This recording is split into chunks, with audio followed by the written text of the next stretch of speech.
In today's video, we'll be learning projectile. Projectile is an object released or thrown into space that travels along a curved or parabolic path. At any point in time, projectile experiences two independent motions, which are horizontal motion at constant velocity. This horizontal motion is as a result of initial push. The push that was used to release the object, to launch the object into space. And immediately the object is being launched into space, the velocity does not change. The object continues moving with the same velocity because there is no external force acting on it. No other force will be acting on the object. Remember that Newton's law of inertia, that is Newton's law of motion, stated that an object continues in its state of rest or uniform motion unless there is an application of external force. So for the fact that there is no other force acting on this object when it's being after being released, it continues in its state of uniform motion. That is the uniform velocity, constant velocity. An example of such kind of motion is motion of objects that is being released, projected from a height of a cliff, just as you can see on the board. This is a ball that is being released, projected horizontally from a height of a cliff. The ball fell down through this parabolic path.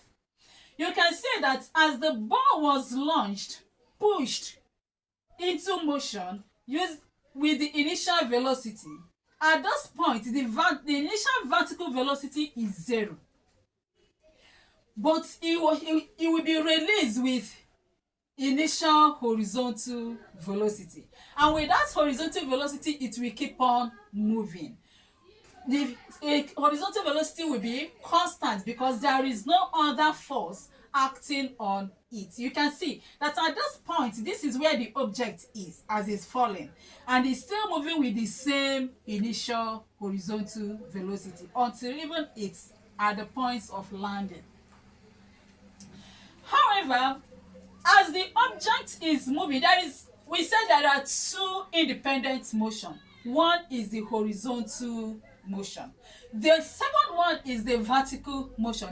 The up and down motion with constant acceleration, where the gravitational acceleration is 9.8 meter per second square.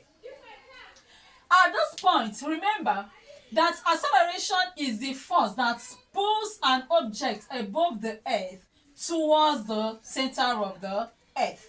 So as this object is being released by a force push, there is acceleration acting on it. That is now an external force. Apart from the force that was used to release the object, there is also another force acting on it, which is now the gravitational acceleration, that is pulling the object from the height down to the ground, thereby accelerating the motion, increasing the velocity. So when the object is falling down, the acceleration, that is the velocity, increases. It changes.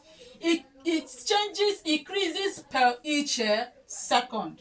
So it then means that the velocity here is different from the velocity when the object is here, and the velocity here is different from the velocity here. That is, this is v1, which is the velocity at this time t1. So is this velocity now is different from the velocity at the t2, that is the velocity v2 is different at the velocity from the velocity v1, and the velocity v3 is different from the velocity v2 because it has covered some distance, and there is acceleration, is accelerating. But when it was during the horizontal motion, the linear acceleration during the horizontal motion is 0. Remember, acceleration is the change in velocity per unit time. The change in velocity with time is acceleration. So there was no change in velocity during the horizontal motion. And since there is acceleration in the vertical motion, there is what? Change in velocity. Velocity changes. So at this point, the object here, because it undergoes vertical motion. Remember, during the horizontal motion, this object now at the point of landing, this is the point of launch at which the object was projected. Now, this is the point of landing. At the point of landing, horizontally, the object has covered the distance from here to here. That is horizontal distance covered by the object. But at the point of landing, it covered the vertical distance from here to here. So when the object is at this point, the vertical distance covered, you can, if you trace from here to here, you can see that there is a gap. It has covered only this distance. But if when the object is here, when you trace from here to this place, you see that object covered this distance at this point. That is the vertical distance covered. When the object is at this point, it covered this vertical distance. And when it has landed, it has covered this what? Vertical distance. So it means that when we are asked the distance covered by the object at the point of landing, it means that it's from here to here as regards the vertical distance. But horizontal distance covered by the object at the point of landing is from here to here. In that case now, we can calculate the vertical distance covered by the object using the equation like S is equal to UT plus half AT squared. In this case now, the S will stand as the distance from here to here. Then remember that regarding the vertical distance, the initial velocity at the point of launch, the initial velocity is 0. So automatically, if U is equal to 0, it means that UT will boil down to 0. It's such that we will have that S is equal to half AT squared. So in that case now, if we know our time, the time taken to reach that particular level, to cover the particular distance, then, and knowing that gravity, the gravitational acceleration, at that point now, this acceleration now is the gravitational acceleration, which is 9.8. But when it's not actually given to us, we use 10 meters per second squared. So in that case now, the distance will now become half gravitational acceleration multiplied by the time squared. So that is 2 multiplied by 10 multiplied by whatever time it takes to cover that distance. Okay, let's consider another form of projectile motion. An object projected at an angle to the horizontal.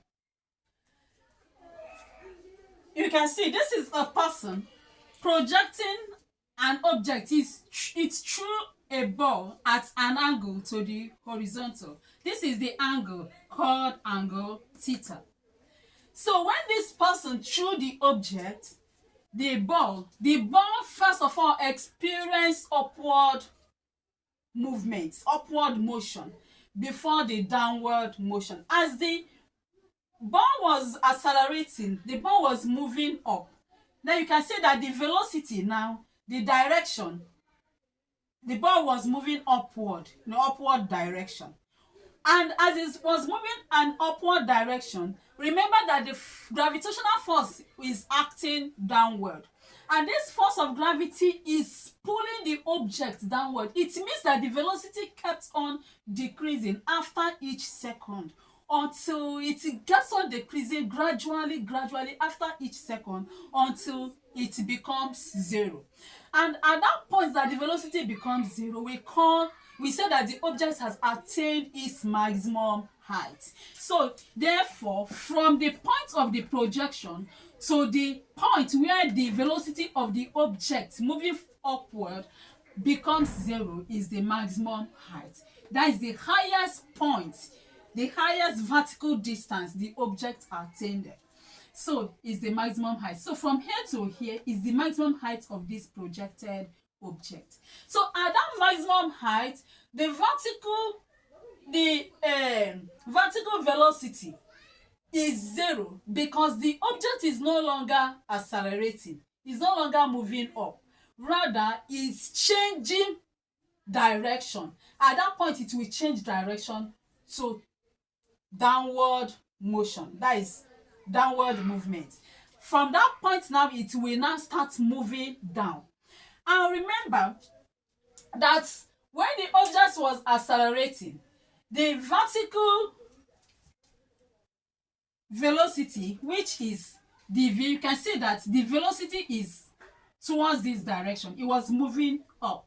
So we have that v, we can use the formula v is equal to what? U plus what? At, depending on which parameter is given to you, where we have to note that in each case this a here, this acceleration will become gravitational acceleration. So we can also use the formula v squared is equal to u squared plus what? 2as, depending on whatever we are looking for, what parameters we have.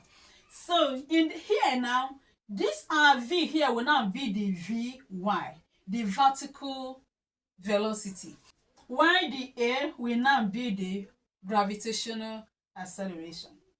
So when the object starts coming down, that is when the direction changes and it turns, and when it takes the downward motion, the acceleration now is no longer opposing the movement of the object. Remember, initially we said when the object was moving upward, the motion was upward motion. The gravitational acceleration was opposing the motion of the object, thereby reducing the velocity, the speed. But this period now that the object is moving downward, is accelerating downward, the gravitational acceleration is now accelerating the object because it's pulling the object in its own direction, the direction of the movement of the object, thereby increasing the speed, increasing the velocity of the object after each second. So when it was moving like this, the velocity was decreasing gradually, but as it's moving downward, the velocity kept on increasing gradually after each second. Therefore, there is change in velocity. You can see that at this point, the v1 at this point cannot be equal to the v2 at this point, cannot be equal to v3 at this point, cannot be equal to the v4 at this point, and it cannot be equal to v5 at the point of landing. So there is change in velocity as regards the vertical motion. But regarding the horizontal motion, there is no change in velocity. For us to get the velocity along the horizontal motion and the velocity along the vertical motion, we can resolve this velocity. We can resolve this velocity along the horizontal and the vertical motion. You can see that resolving this velocity along the horizontal component and the vertical component, we have this is y-axis and this is what? X-axis. So the y-axis, I will label it the vy, which is the velocity along the vertical direction. Then the x-axis, I will label it what? Vx, which is the velocity along the x direction. So then this is the velocity with which the object is moving, right? So now we have this. If we are to find the resultant velocity, remember your parallelogram law of resolution of vector. So the resultant of these two velocity will now give us that v, that is, this is now the resultant we are resolving this and this. This is the resultant of the two velocity. Let me still use it as u. U squared is equal to v squared plus what? Vy squared plus vx squared. Therefore, u is equal to square root of vy plus vx. So this is the resultant of the two velocities, both the vertical and the horizontal velocity. Now, if we decide to resolve it in vertical components and the horizontal components, let's consider the angle with which the object, the ball, was projected into space. Let's assume, okay, if the angle is the angle theta as we have given here, we can use SOHCAHTOA in our resolution. Since the angle is an acute angle, we have SOHCAHTOA. So we have that sine theta is opposite of a hypotenuse. Remember that the longest side is always your hypotenuse, while the opposite, the side facing the angle, is the opposite. Then the remaining side will become the adjacent. So here we have that sine theta, sine of this angle, is opposite, and here is the same thing as here. So if here is the same thing as here, it means that this is what? That sine theta is what? Vy over the hypotenuse, which is u. And that's what I wrote here. Sine theta is the Vy divided by the hypotenuse u. So if we make the Vy, because we were trying to find the vertical components of the velocity at the vertical components, and that is this side, the y-axis. So making the vertical components of the velocity a subject formula, we have that Vy is equal to, remember that this is a whole number, so it should be over 1. So u multiplied by sine theta will give us u sine theta, and Vy multiplied by 1 will give us Vy, such that vertical components of the velocity will give us what? U sine theta. Now let's resolve it along the horizontal components. So along the horizontal components, we have to make here, this is the horizontal component, we have to make here the subject formula. So, and in doing that, we have, if we use sine theta is talking about here and here, but this is our area of concentration. So we have to check cos theta. That is, cos theta is adjacent of our hypotenuse, and this is our adjacent, so this will work. So we say cos theta is the adjacent over the hypotenuse, which is the u. So we have that cos theta is the adjacent, which is the Vx, divided by the hypotenuse, which is u. Now making the horizontal components subjects of the formula, we have that Vx multiplied by 1, remember this is over 1, multiplied by 1 will give us Vx.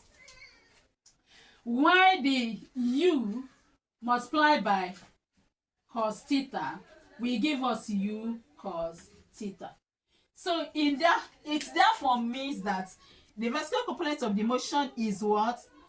Vx is which is Vx is equal to u cos theta. Okay? So during the upward movement, when we have that, remember, during the upward movement, we are talking about the vertical components of the velocity. So we have that v, the vertical component we said is u sine theta, isn't it? Here we have u sine theta plus the acceleration we said will becomes the gravitational acceleration, not this linear acceleration. We have gt. But at that moment that the object is accelerating, moving upward, remember that the velocity, the direction of the object is upward direction, but the acceleration is acting downward. The gravitational acceleration is acting downward. So it means that the gravitational acceleration is in opposite direction with the direction of the object. So it's opposing the motion of the object. The gravitational acceleration will now be negative, such that we will have that here it will become Vy, that is the vertical component, will be u sine theta minus gt. Okay, but during the downward movement, the object is falling like this during the downward movement, isn't it? It's falling down. So as the direction of the object has changed. Is now accelerating downward. It's coming downward, and the acceleration is acting downward. So the acceleration is no longer, gravitational acceleration is no longer opposing the motion of the object. Rather, is even increasing the speed. So it's acting in the same direction with the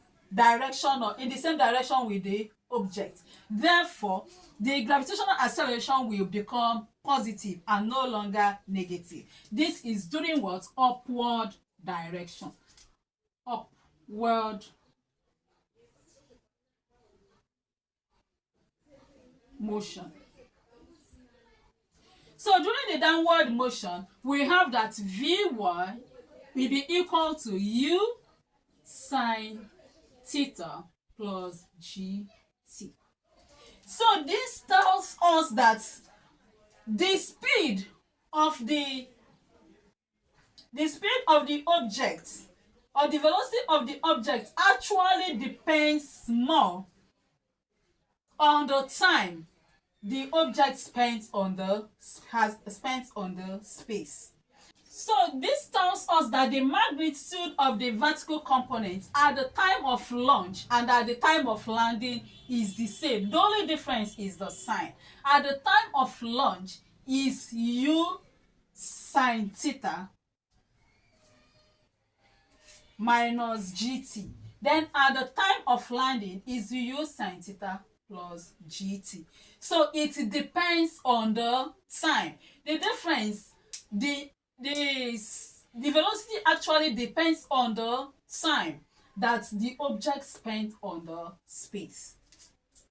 Now, during the horizontal motion, we said that there is no acceleration. The linear acceleration is 0. It means that the horizontal component can only be computed using Vx is equal to u cos theta. Remember that we resolved that the vertical component is the u sine theta and the horizontal component is horizontal component is u cos theta. And we know from our trigonometry that sine theta divided by cos theta is tan theta. So it means that we can say that Vy divided by Vx, that is the vertical component divided by horizontal component. In that case, now we have, if this divided by this is the same thing as this divided by this, such that u can cancel u, we have sine theta divided by cos theta, which will give us tan theta. So it means that if we are looking for the angle, that is the angle of projection, and we know our vertical component and we know our horizontal component, we can use tan theta to find the angle of the projection. Okay, this is another formula. So when an object is being projected, there is time it takes to reach the maximum height. And there is also what we call time of flight. The time of flight now is the time it takes this object to reach the maximum height is here. And then after reaching the maximum height, the object did not stop. The motion did not end here. Rather, the object changed the motion and changed direction and came down. So the time of flight is the time it takes to reach the maximum height plus the time it takes the object to land at that level from which it was projected, the same level from which it was projected. So the time to reach maximum height is calculated by this formula.